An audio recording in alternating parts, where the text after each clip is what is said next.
আলহামদুলিল্লাহ, প্রশংসা মাত্র সেই করুণাময় আল্লাহ সুবহানাহু ওয়া তাআলার জন্য, যার অশেষ মেহেরবানিতে আমরা এই পবিত্র মাস, পবিত্র মসজিদে সিয়াম রেখে জুমার দিনে আল্লাহর সান্নিধ্য অর্জনের জন্য উপস্থিত হতে পেরেছি।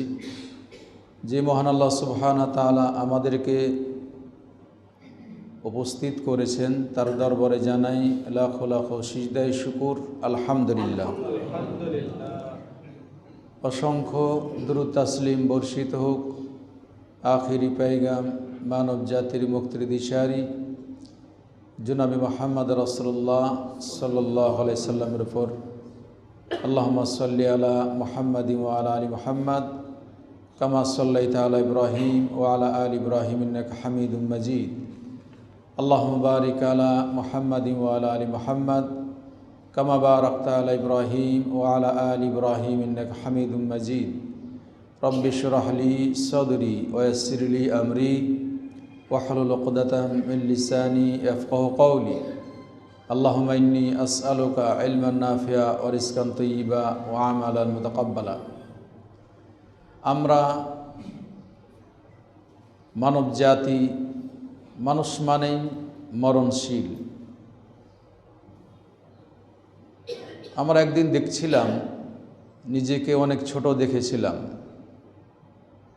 যদি আপনি সেই বয়সকে ভাবেন তাহলে অনেক সময় আশ্চর্য মনে হয়। কয়দিন পরে দেখছেন চুল পেকেছে, দাড়ি পেকেছে। এটাই বাস্তবতা। মানুষ দুনিয়াতে কেউ চিরদিনের জন্য বাঁচার জন্য আসে নাই। এটি একটি পরীক্ষার ঘর। পরীক্ষার জন্য প্রস্তুত গ্রহণ করতে হয়। আমরাকে আল্লাহ তাআলা দুনিয়াতে সৃষ্টি করেছেন, প্রেরণ করেছেন, পাঠিয়েছেন মূলত পরীক্ষা করার জন্য। আমরা কে কেমন আমল করতে পারি, আমলের দ্বারাতে পরকাল জীবনটা কী করে আমরা কল্যাণময় করতে পারি, এই বিষয়গুলা আল্লাহ তাআলা দেখবেন। নিজেরও দেখার জরুরি একটি বিষয়। তো আমাদের রমজান মাস প্রায় অর্ধেকের বেশি চলে গেছে। এখন বাকি অর্ধেক, তার কিছু কম বা সমান সমান কিছু আছে। যেহেতু আমরা প্রত্যেক বছর শুনতে পাই লাইলাতুল কদর, এ বিষয়ে আমাদের অজানা কিছু নেই, সবই জানা। তারপরেও স্মরণ করায় দিতে হয়। জানা জিনিস অনেক সময় আমরা ভুলে যাই। এই জন্য আল্লাহ বলছেন ওয়াযাক্কির ফাইন্না যিকরা তানফাউল মুমিনিন। মুমিন ব্যক্তিকে জানা জিনিস তাদের জানা, তারপরও আবার রিপিট করলে তার দ্বারাতে তারা উপকৃত হয়। অনেক জিনিস আপনি জানেন, তারপরও হঠাৎ করে ভুলে গেছেন। যেহেতু আমাদের সামনে আসছে লাইলাতুল কদর, কদর নিয়ে তাকদীরের একটা বিষয় আছে।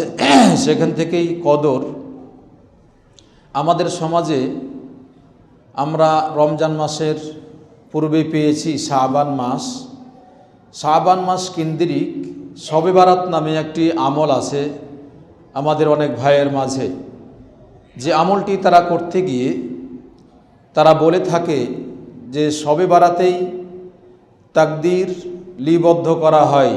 এক বছরে তিনি কি রিজিক পাবেন, কি ইনকাম করবেন, কি খাবেন, এগুলা লিপিবদ্ধ করা হয়। এই জন্য তারা সে রাত্রে শবে বারাতের নাম দিয়ে তারা ইবাদতবন্দি করে থাকে। তা আসলেই ওই বাক্যটা কি ঠিক, না কোরআন সুন্নাহ যেটা বলছে সেটা ঠিক? আমরা জানি, শবে বারাত সম্পর্কে অনেক আলোচনা শুনেছি। তা আসলে বাস্তবেই এই বাক্যটা শবে বারাতকে নিয়ে নেই, এটা বলা হয়নি। আর শবে বারাত নাম দিয়ে কোরআন সুন্নাহয় কোথাও এরকম বাক্য পাওয়া যায়নি। এই তথ্য সঠিক নয়। সঠিক কথা হলো যে এই লাইলাতুল কদরে মানুষের বাৎসরিক তাকদীর আছে। এই লাইলাতুল কদরে লিপিবদ্ধ করা হয়। এই জন্য আপনার আমার উচিত হবে যে লাইলাতুল কদর এর সম্মান, ইজ্জত যা আছে এটি ধরে রাখা।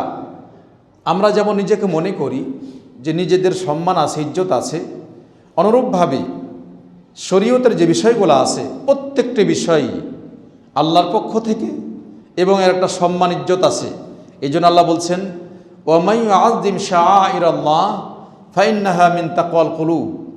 ইসলাম শরীয়তের যত বিধি বিধান আছে এই বিধি বিধানকে যদি আপনি আমি সম্মান করি, শ্রদ্ধা করি এবং সে অনুযায়ী আমল করি, তাহলে যিনি আমল করবেন, যিনি বাস্তবায়ন করবেন, এই ব্যক্তিরও আল্লাহ তাআলা সম্মান ইজ্জত বাড়ায় দিবেন। লাইলাতুল কদর আপনার মাঝে আমার মাঝে সামনে আসছে আপনার আমার সম্মান ইজ্জত বাড়ানোর জন্য এবং সম্মান পাওয়ার জন্য। তাই লাইলাতুল কদর সম্পর্কেই মূলত আল্লাহ তাআলা একটি আয়াত নাজিল করেছেন, ইন্না আনজালনাহু ফি লাইলাতি মুবারাকাহ ইন্না কুন্না মুনজিরিন। আমি এই লাইলাতুল কদরে পবিত্র কোরআনকে অবতীর্ণ করেছি, ফিহা ইউফরাকু কুল্লু আমরিন হাকিম। আর এই রাত্রেই মূলত বান্দার গুরুত্বপূর্ণ বিষয়গুলা ফয়সালা করা হয়। এই আয়াত স্পষ্ট প্রমাণিত হয়। ওলামাগণ যা বলছেন যে বাৎসরিক তাকদির যে লিপিবদ্ধ করা হয়, তার ভিতরে তাকদিরের লিপিবদ্ধর ভিতরে 5 প্রকার তাকদির রয়েছে। তার ভিতরে একটি তাকদির হলো বাৎসরিক তাকদির, যে আপনি আমি যে আমলগুলা করব লাইলাতুল কদরে আপনার আমার তাকদির লিপিবদ্ধ করা হবে, এটিও আয়াত থেকে স্পষ্ট হয়। তাই আমরা পিছপা না হয়ে যেগুলো ভালো আমল আছে আমলগুলো আমরা করার চেষ্টা করব, নিজের কল্যাণের জন্য আমরা করার চেষ্টা করব। নিজে যেমন আমল করব, সাথে সাথে আহাল পরিবার এদেরকেও আমল করার জন্য আমরা ডাকবো, সেদিকে আমরা লক্ষ্য রাখব। তাই আল্লাহ তাআলা বলছেন, ইন্না আনজালনাহু ফি লাইলাতিল কদর, ইন্না আনজালনাহু ফি লাইলাতিল কদর। আমি এই কোরআনকে লাইলাতুল কদরে অবতীর্ণ করেছি।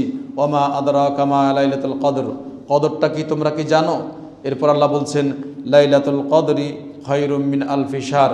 লাইলাতুল কদর যে কদর আমরা পাই এটি 1000 মাস থেকেও উত্তম, মহান আল্লাহ বলছেন। তবে হ্যাঁ, আমরা মনে করি যে 1000 মাস এর থেকে উত্তম, কারণ যে এই রমজান মাসে আমরা যে আমল করি আমলগুলার নেকি আল্লাহ তাআলা এত দিবেন, হিসাব ছাড়াই দিবেন। এই আয়াতের ব্যাখ্যায় অন্য হাদিসে বোঝা যায়, আবু হুরায়রা বলেন, রাসূলুল্লাহ সাল্লাল্লাহু আলাইহি সাল্লাম বলেন যে বান্দার আমল, আদম সন্তান যে আমলগুলা করে এই আমল 1 থেকে 10 গুণ, আবার 10 গুণ থেকে 700 গুণ পর্যন্ত বৃদ্ধি করা হয়। সাথে সাথে তিনি বলছেন, ইল্লা সৌম ফাইন্নাহু লি ওয়া নাজিবিহি। তবে সিয়ামের আমলটি ভিন্ন। মানে সিয়াম এমন একটা বিষয়, যে বিষয় গোপনে বিষয়।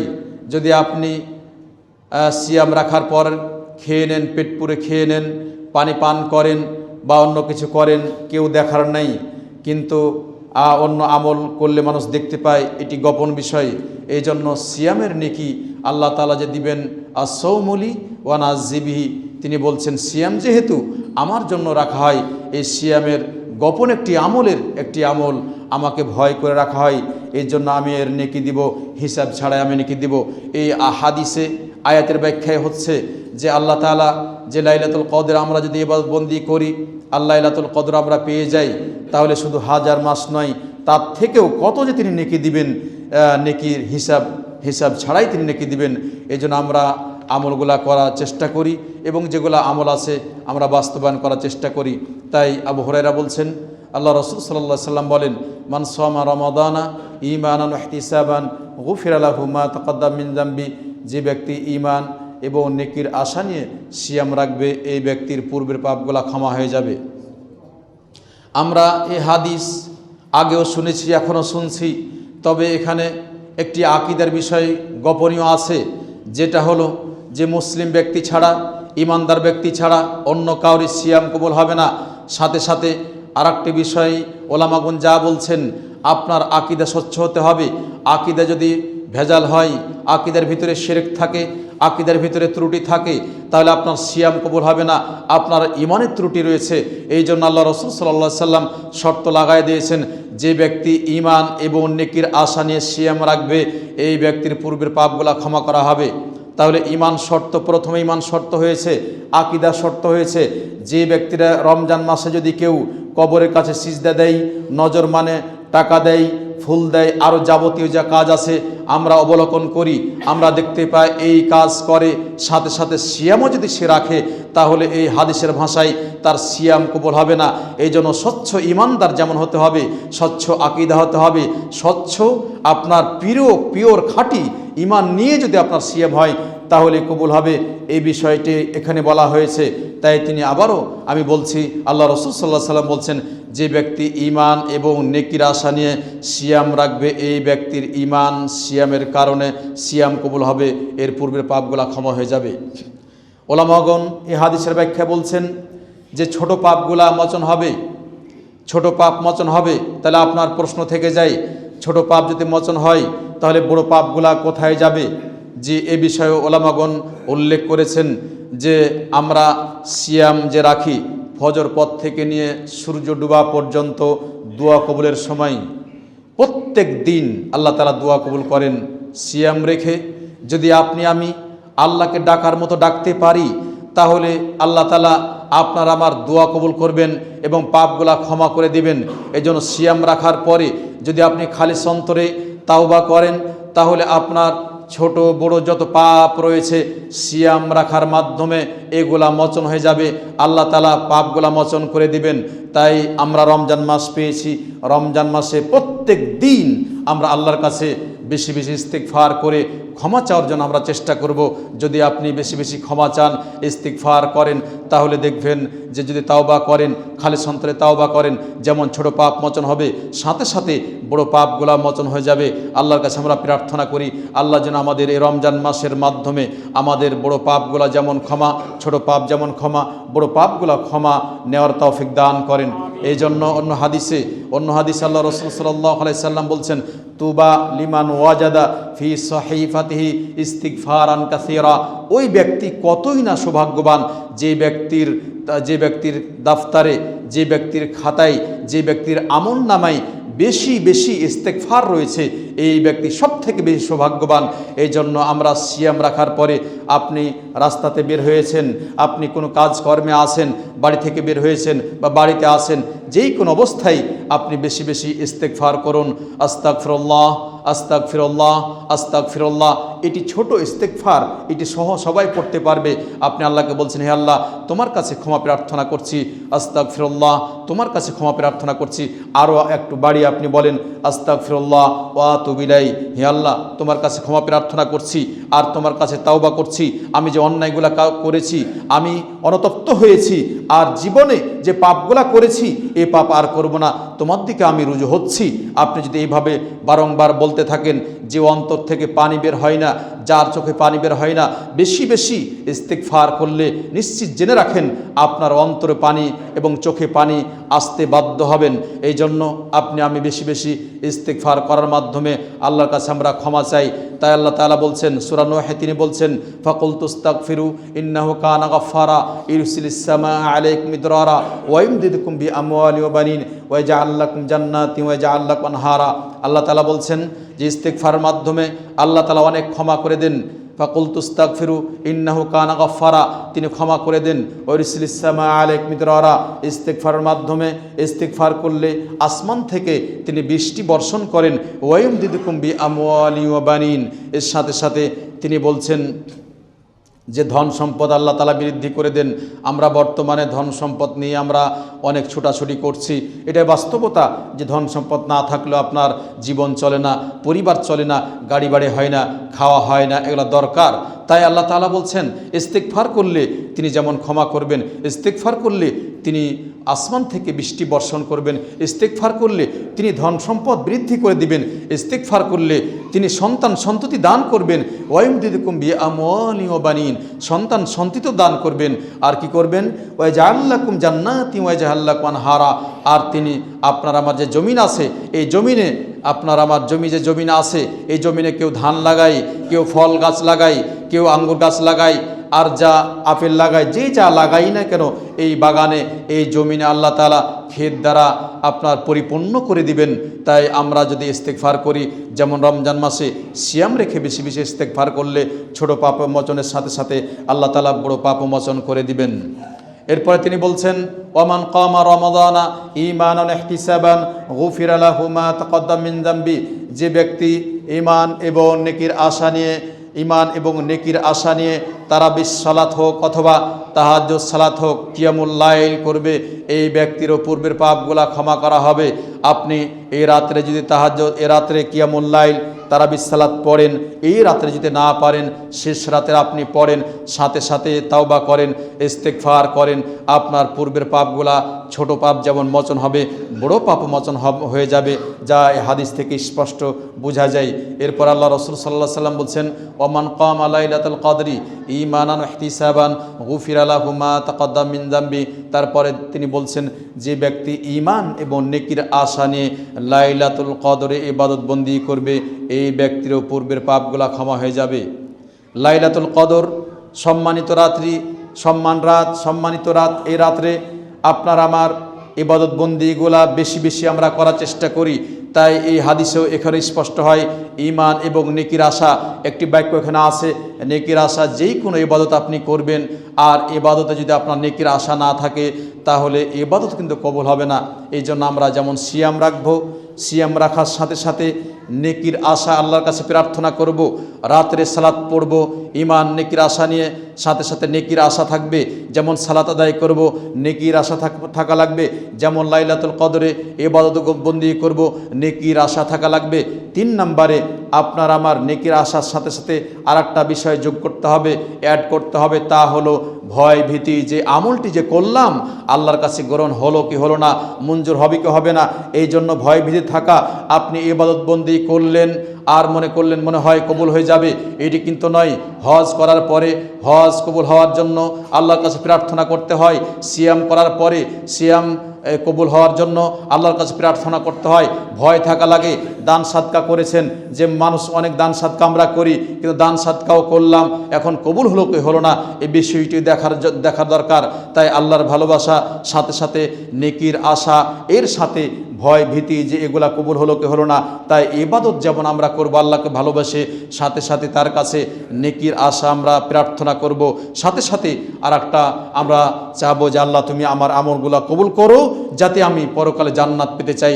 আমরা আহলে হাদিস আমরা দাবি করি, আহলে হাদিস মানেই কোরআন সুন্নাহর অনুসারী, আহলে হাদিস মানেই স্বচ্ছ আকীদা ধারণকারী, আহলে হাদিস মানেই সুন্নাত প্রতিষ্ঠাকারী, আহলে হাদিস মানেই শিরকের বিরুদ্ধে লড়াইকারী, আহলে হাদিস মানেই বিদআতের বিরুদ্ধে লড়াইকারী, আহলে হাদিস মানেই পিওর সাচ্চা যেটি আমল আছে, এই আমলগুলা গ্রহণ করার জন্য আমরা সর্বদা চেষ্টা করি।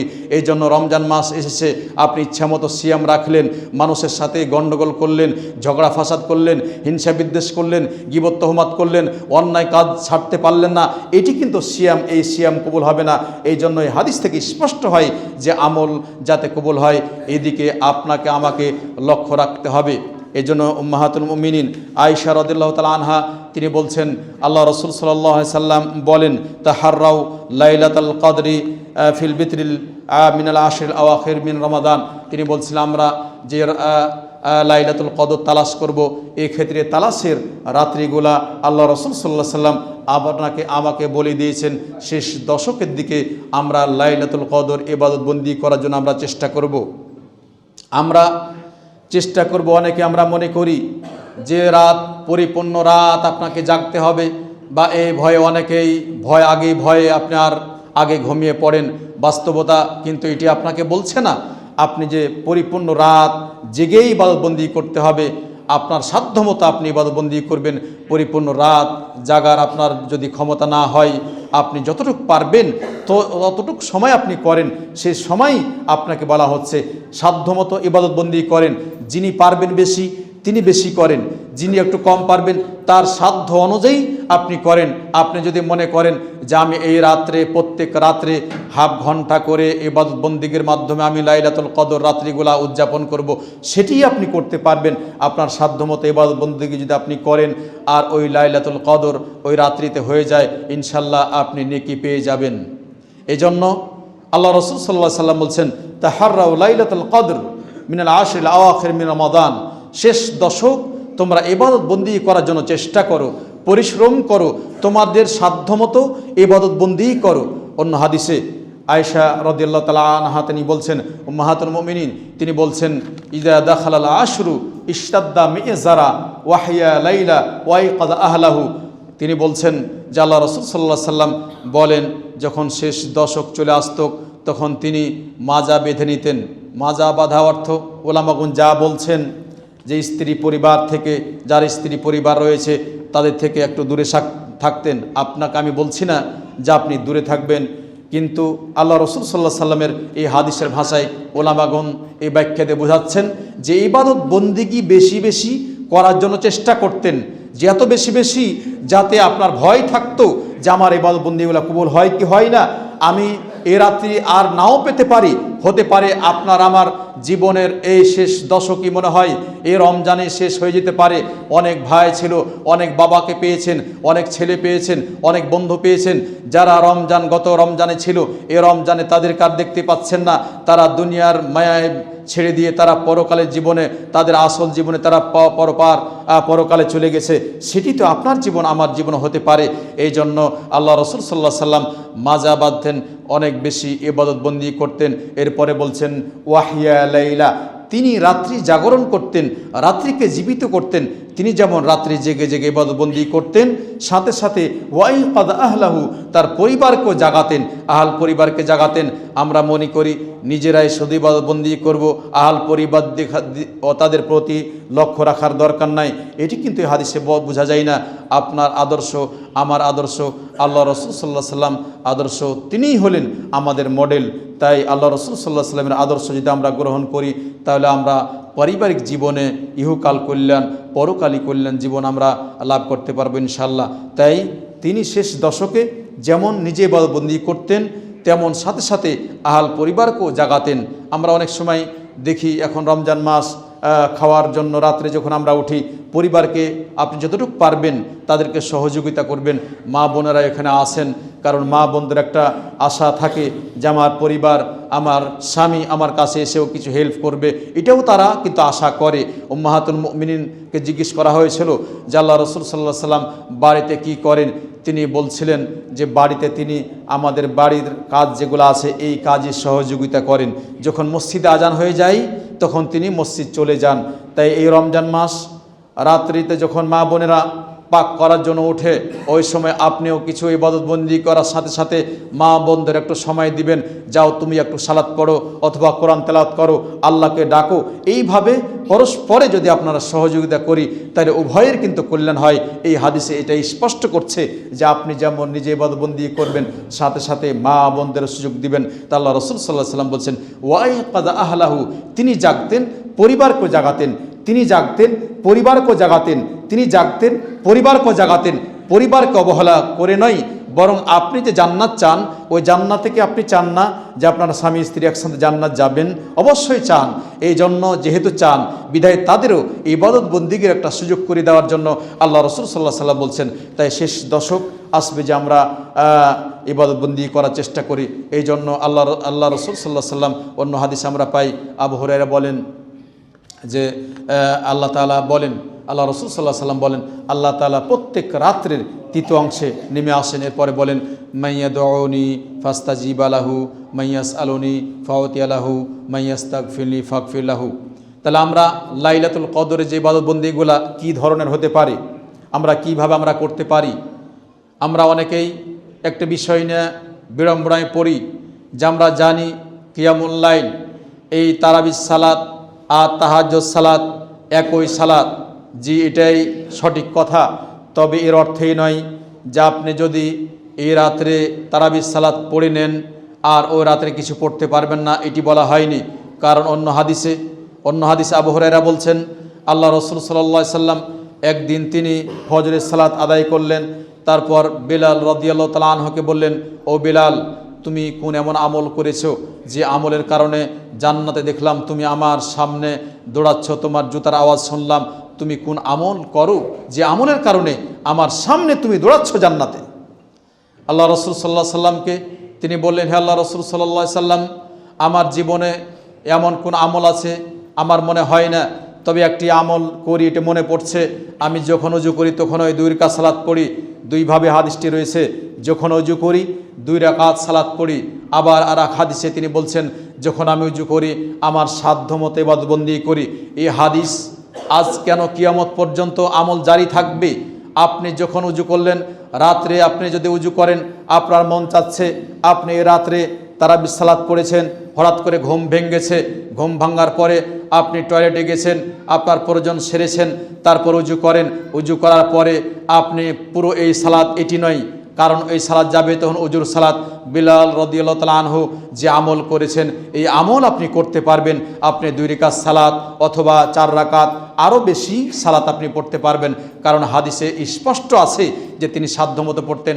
আপনার সাধ্যমতো সেখানে সালাত আদায় করতে পারেন, কারণ উজু করেছেন, উজু করার পরে আপনি সালাত আদায় করতে পারেন, আল্লাহর কাছে আপনি প্রার্থনা করতে পারেন, আল্লাহর কাছে আপনি চান। এই জন্য সেটি যদি আপনি না করতে চান তাহলে এই রাত্রে আপনার সালাত পড়ার দরকার নেই, আপনি রেখে দেন, শেষ রাত্রে আপনি রেখে দেন। তাই শেষ রাত্রে আপনি ওই কিয়ামুল লাইল আপনি করেন, আল্লাহর কাছে প্রার্থনা করেন। এই রাত্রে সকাল সকাল আপনি ঘুমিয়ে যান, আর শেষ দশক আপনি শেষ রাত্রেই ইবাদতবন্দি করার চেষ্টা করেন। তাহাজ্জুদের সালাত যেটি আমরা বলছি কিয়ামুল লাইল একই সালাত, আপনি সেটি পড়ার চেষ্টা করেন। তাই আবু হুরায়রা বলছেন, আল্লাহ রাসূল সাল্লাল্লাহু আলাইহি ওয়াসাল্লাম বলেন, আল্লাহ তাআলা প্রত্যেক রাত্রির তৃতীয় অংশে তিনি নিম্ন আকাশে নেমে আসেন। এরপরে বলেন, মাইয়াদউনি ফাস্তাজিব লাহু, এমন কি আছো যে আমাকে ডাকবে, আমি তার ডাকে সাড়া দিব। শর্ত লাগাইছেন ডাকার। আমি যদি আল্লাহকে ডাকি, আল্লাহকে আমরা ডাকতে পারি, আল্লাহকে ডাকি, তাহলে আল্লাহ তাআলা ডাকের সাড়া দিবেন। আপনি চুপচাপ থাকবেন আর মনে মনে ভাববেন যে আল্লাহ আমার ডাকে সাড়া দেয় না কেন। এটি কিন্তু বলা হয়নি। আল্লাহকে ডাকতে হবে। ডাকার মতো আপনি যদি ডাকতে পারেন, আমি যদি ডাকার মতো ডাকতে পারি, যে ডাকার মতো ডাকতে পারলে আল্লাহ তাআলা ডাকে সাড়া দিবেন। তাই শর্ত লাগাইছেন, যে ডাকবে মান, এটি হারফের শর্তে বলা হয়। আরবি ভাষায় গ্রামাটিক্যাল ভাষায় মান শর্ত লাগায় দিয়েছেন। মাইয়াদউনি, যে ব্যক্তি আমাকে ডাকবে, ফাস্তাজিব লাহু, তার ডাকে আমি সাড়া দিব।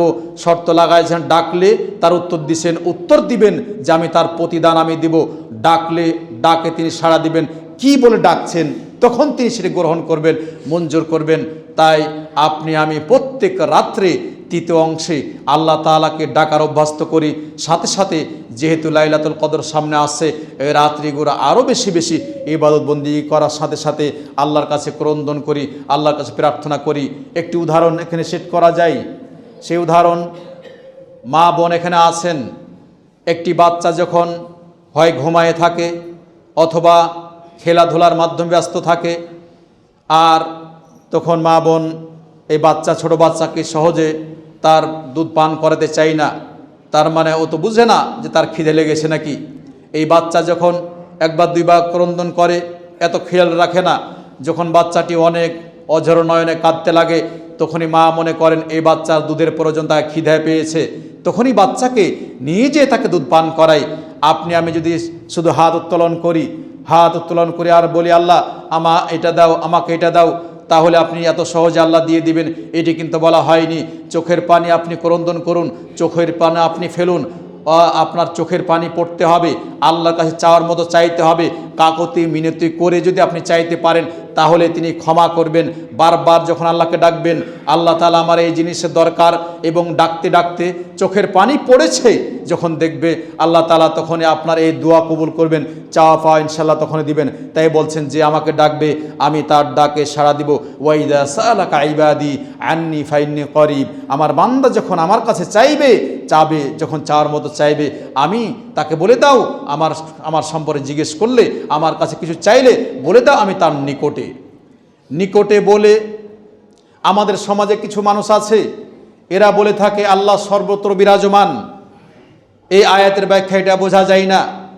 মুমিন ব্যক্তি যারা, মুত্তাকি ব্যক্তি যারা, এদের সাথে আল্লাহ আছেন। এর অর্থ এই যে এই মুমিন ব্যক্তিকে, মুহসিন ব্যক্তিকে, এই ভালো মানুষটিকে আল্লাহ তাআলা হেফাজত করবেন, তাকে দেখাশোনা করবেন, তাকে বিপদ আপদ থেকে রক্ষা করবেন। এটি হলো সঠিক অর্থ। যিনি মুমিন ব্যক্তি, যিনি পরেজগার মানুষ, যিনি মুত্তাকি, যিনি আল্লাহকে সর্বদাই ভয় করেন, এই ব্যক্তিকে আল্লাহ তাআলা বিপদ আপদ মুসিবত থেকে তাকে রক্ষা করবেন। দেখবেন যে অনেক সময়তে অনেক বড় বিপদে পড়েছিলেন, এই বিপদ থেকে দেখলেন আপনি মুখে বলছেন আলহামদুলিল্লাহ, আল্লাহ তাআলা আমাকে এই বড় বিপদ থেকে রক্ষা করলেন। কারণ আপনি ফজরের সালাত পড়েছেন, জোহর পড়েছেন, আসর পড়েছেন, মাগরিব পড়েছেন, ইশা পড়েছেন, আল্লাহর কাছে প্রার্থনা করেছেন যে আল্লাহ আমাকে রক্ষা করো, বিপদ আপদ বালা মুসিবত থেকে রক্ষা করো। আল্লাহ তাআলা আপনাকে রক্ষা করেছেন। আর একটা অর্থ যে আল্লাহ তাআলা যে মানুষের সাথে থাকেন, এর অর্থ হলো যে সকল মানুষের সাথে তিনি থাকেন। সে থাকাটা হলো জ্ঞান। তার জ্ঞান কাফের সাথেও আছে, মুসলিমের সাথে আছে, মুশরিকের সাথে আছে, সবার সাথে। দুনিয়ার কে কোথায় আছে সবই তিনি জানেন। তাই কাফেরকে তিনি খেতে দেন, মুশরিককে খেতে দেন, সবাকে খেতে দেন, সবার দেখাশোনা করেন। কিন্তু তার জ্ঞান সবার সাথে। ওই দেখা মুমিন ব্যক্তির দেখা আর কাফেরদের দেখা। মুমিন ব্যক্তির হেফাজত, কাফেরদের হেফাজত এক নয়। কাফেররা দুনিয়াতে খেতে পারে, তারা অনেক ভালোভাবে জীবনযাপন করতে পারে, কিন্তু পরকালে তাদের কিছু নেই। এটি বাস্তবতা। এই জন্য আমরা প্রত্যেক রাত্রের তৃতীয় অংশে আল্লাহ তাআলাকে ডাকার জন্য আমরা চেষ্টা করি। আরও আমরা এই হাদিস থেকে স্পষ্ট বোঝা যায় যে যেহেতু আমাদের সামনে আসছে লাইলাতুল কদর, আর ইবাদত বন্দি করার জন্য আল্লাহ রাসূল সাল্লাল্লাহু আলাইহি সাল্লাম বলছেন যে হাদিসটা আমরা বুঝতে পারি। তাই শুধু আপনি সালাত নয়, এই লাইলাতুল কদরে আপনি বেশি বেশি কোরআন তেলাওয়াত করার চেষ্টা করুন। যদি আপনি কোরআন তেলাওয়াত ভালো নাও পারেন, তারপরে যেইভাবে পড়তে পারেন, হাদিসে এসেছে এইভাবে একটা শব্দ এসেছে। আবু হুরায়রা বলেন, রাসূলুল্লাহ সাল্লাল্লাহু আলাইহি সাল্লাম বলেন, যে ব্যক্তি ভালোভাবে আল্লাহর কালাম তেলাওয়াত করে, পাঠ করে, সে থাকবে মাস সাফারাতুল কিরামিম বারারা, সম্মানিত ফেরেশতার সাথে সে যেন থাকবে। এই সম্মান আল্লাহ তাআলা তাকে দিবেন। এরপরে তিনি বলছেন, যে ব্যক্তি ভালো করে কোরআন পড়তে পারে না, পড়ে কিন্তু তার কষ্ট হয়। এরপরে হাদিসের ভাষাটায় আসছে ইয়াতাতা ওয়া আলাইহি শাকান ফালাহু আজরান, মানে তিনি পড়েন কিন্তু তার অনেক কষ্ট হয়, পড়তে পারেন না, ভালো করে উচ্চারণ করতে পারেন না, তারপরেও আপনি চেষ্টা করেন। এই চেষ্টা করার জন্য আল্লাহ রাসূল সাল্লাল্লাহু আলাইহি সাল্লাম বলছেন ওয়ালাহু আজরান, তার জন্য 2টি করে নেকি রয়েছে। তাই আপনি আমি যেমন এই লাইলাতুল কদরে সালাত পড়ব, সাথে সাথে কোরআন তেলাওয়াত আমরা বেশি বেশি করার চেষ্টা করব, সাথে সাথে তাওবা ইস্তিগফার। এর সাথে আমরা এর আগে বলেছি বা আমরা জানি যে আলহামদুলিল্লাহ জামাতবদ্ধ দোয়া বিদআত উল্লেখ করেছি, এবং আমরা এখন সবাই এই বিষয়টি জানি। আপনি এর দোয়া এটা আপনি অর্থ পাওয়ার পরে দেখা যায় যে অনেকে আছে যে নফল সালাত পড়ার পরেও তারা হাত উত্তোলন করে না। হাত উত্তোলন করবেন। যে শরীয়ত, আপনি রাত্রে যখন উঠবেন আল্লাহর কাছে 2 হাত উত্তোলন করবেন। ইন্নাল্লাহ হাইয়ুন কারীমুন ইয়াস্তাহি, আল্লাহ তাআলা আল্লাহ রাসূল সাল্লাল্লাহু আলাইহি সাল্লাম বলছেন, সালমান ফারিসি রাবি তিনি বলছেন, আল্লাহ রাসূল সাল্লাল্লাহু আলাইহি সাল্লাম বলেন, বান্দা যখন আল্লাহ তাআলার কাছে হাত উত্তোলন করে চায় কিছু, তখন তিনি লজ্জাবোধ করেন যে হাতটিকে তিনি সিফরান, মানে এমনি খালি হাতে ফেরত দিবেন, এটাকে তিনি অনেক লজ্জাবোধ করেন। এই জন্য আমরা আহলে হাদিস দাবিদার শুধু ফরজের সালাতের পরে হাত উত্তোলন করে দোয়া করি না, এই ভেবে আপনি কোনো সময় হাত উত্তোলন করবেন না, এটিকে কাজ করিয়েন না। রাত্রে উঠবেন, ওঠার পরে তাহাজ্জুদ সালাত পড়ুন, হাত উত্তোলন করুন। হাত উত্তোলন করে যত দোয়া আছে আল্লাহকে আপনি বলুন, আল্লাহর কাছে প্রার্থনা করুন। আল্লাহ তাআলা আপনাকে ক্ষমা করবেন, আল্লাহ তাআলা আপনাকে দান করবেন। এই জন্য হাত উত্তোলন করে আপনি দোয়া করবেন। নফল সালাত পড়েন, শুধু রাত্রে নয়, দিনের বেলায় মন চাচ্ছে উজু করেন, 2 রাকাত সালাত পড়েন, হাত উত্তোলন করে আল্লাহর কাছে প্রার্থনা করেন। আপনার যদি নিষিদ্ধ সময় না হয় তাহলে সিয়াম রাখার পরে আমরা জানি যে ফজর থেকে নিয়ে মাগরিব পর্যন্ত সিয়াম থাকা অবস্থায় দোয়া কবুল হয়। আমরা অনেকে মনে হয় যখন ইফতারের সময়, সেই সময় মনে হয় দোয়া কবুল হয়, আর অন্য সময় দোয়া কবুল হয় না। এটি কিন্তু আমাদের ভুল ধারণা। আপনি সিয়াম রেখে পরিপূর্ণ দিন আল্লাহর কাছে আপনি প্রার্থনা করতে পারেন। এটি আমি প্রার্থনা করি, আল্লাহ যেন আমাদের সেই তৌফিক দান করেন। আল্লাহর কাছে আমরা প্রার্থনা করি। তাই আমরা শেষ রাতে যেমন ইবাদতবন্দি করব, তারপর আল্লাহ রাসূল সাল্লাল্লাহু আলাইহি ওয়াসাল্লাম বলছেন, মাইয়াসআলুনি ফাওতি লাহু, আল্লাহর কাছে যে ব্যক্তি যেভাবে চাইবে আল্লাহ তাআলা তাকে দান করবেন। এরপরে বলছেন, মাইয়াস্তাগফিরনি ফাগফির লাহু, যে ব্যক্তি আমার কাছে ক্ষমা চাইবে আমি তাকে ক্ষমা করে দিব। তাই আমরা আল্লাহর কাছে প্রার্থনা, আল্লাহর কাছে চাওয়া, আল্লাহর কাছে আমরা ক্ষমা চাইলে তিনি ক্ষমা করে দিবেন। তাই উম্মাহাতুল মুমিনিন আল্লাহ রাসূল সাল্লাল্লাহু আলাইহি ওয়াসাল্লামকে জিজ্ঞেস করেছিলেন, হে আল্লাহ রাসূল সাল্লাল্লাহু আলাইহি ওয়াসাল্লাম, আমরা যদি লাইলাতুল কদর পাই তাহলে আমরা কি করতে পারি? তিনি বলছিলেন যে লাইলাতুল কদর পেলে তোমরা এই দোয়াটি বেশি বেশি পড়বে, আল্লাহুম্মা ইন্নাকা আফুন তুহিব্বুল আফওয়া ফাআফু আন্নি, হে আল্লাহ তুমি ক্ষমা করা পছন্দ করো, বিধায় আমাদের ক্ষমা করে দাও, আমাকে ক্ষমা করে দাও। লাইলাতুল কদর শেষ দশকে বেশি বেশি হাঁটবেন, চলবেন, ফিরবেন, এই দোয়াটি বেশি বেশি আমরা পাঠ করব। আল্লাহুম্মা ইন্নাকা আফুন তুহিব্বুল আফওয়া ফাআফু আন্নি। হে আল্লাহ, তুমি ক্ষমা করো, ক্ষমা করা পছন্দ করো, বিধায় আমাদের ক্ষমা করে দাও। আল্লাহ যেন আমাদের ইবাদতবন্দি করার তৌফিক দান করেন। শেষ দশকে আখির আলহামদুলিল্লাহ রাব্বিল আলামিন। সুবহানাকাল্লাহু ওয়া বিহামদিকা আশহাদু আল্লা ইলাহা ইল্লা আনতা আস্তাগফিরুকা ওয়া আতুবু ইলাইক।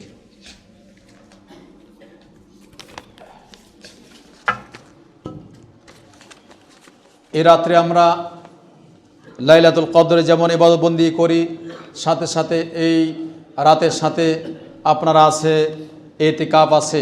এতেকাফের বিষয়, মসজিদে এতেকাফ করতে হবে। ওয়ান্তুম আকিফুনা ফিল মাসাজিদ, মা বোনেরা যদি এতেকাফ করতে চান তাহলে তাদেরকেও মসজিদে ইবাদতবন্দি মসজিদেই এতেকাফ করতে হবে, মসজিদ ব্যতিরেকে কোথাও এতেকাফ হবে না, এই আয়াতে স্পষ্ট করে দিল। তাই আল্লাহ রাসূল সাল্লাল্লাহু আলাইহি ওয়াসাল্লাম তিনি এতেকাফ করেছেন। উম্মাহাতুল মুমিনিন আয়েশা রাদিয়াল্লাহু তাআলা আনহা তিনি বলছেন যে আল্লাহ রাসূল সাল্লাল্লাহু আলাইহি ওয়াসাল্লাম রমজান মাসের শেষ দশকে তিনি মসজিদে এতেকাফ করেছেন। সাথে সাথে তার স্ত্রী আহল পরিবার এরাও আপনার মসজিদে এতেকাফ করেছেন।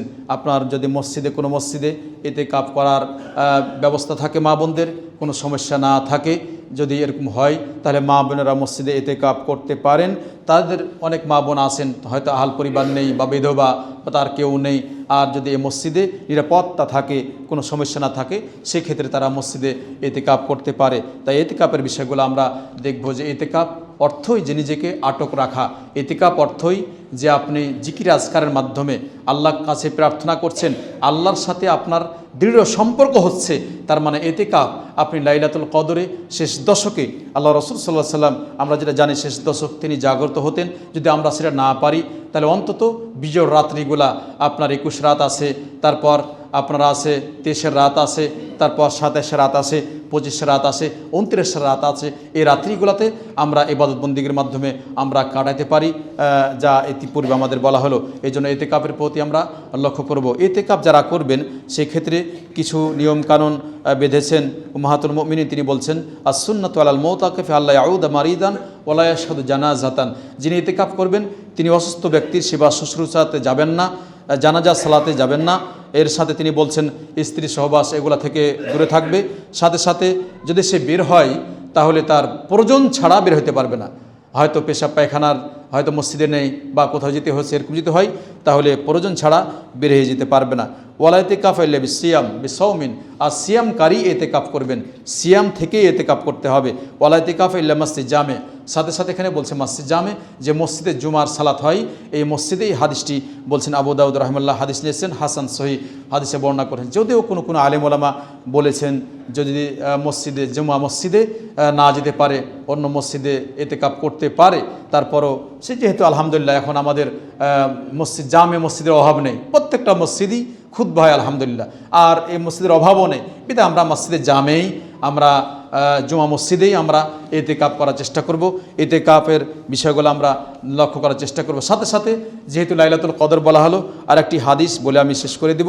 ওবাদা বিন সামিত বলছেন যে আল্লাহ রাসূল সাল্লাল্লাহু আলাইহি ওয়াসাল্লাম লাইলাতুল কদর কখন হবে এই বিষয়ে বলার জন্য, উম্মতদের বলার জন্য, তার বান্দাদের এইভাবে বলার জন্য, মুসলমানদের বলার জন্য তিনি বের হয়ে আসছিলেন। তখন দেখলেন দুই ব্যক্তি ঝগড়া করছে, ফাতালাহা ফুলান ফুলান, অমুক অমুক ব্যক্তি ঝগড়া করছেন।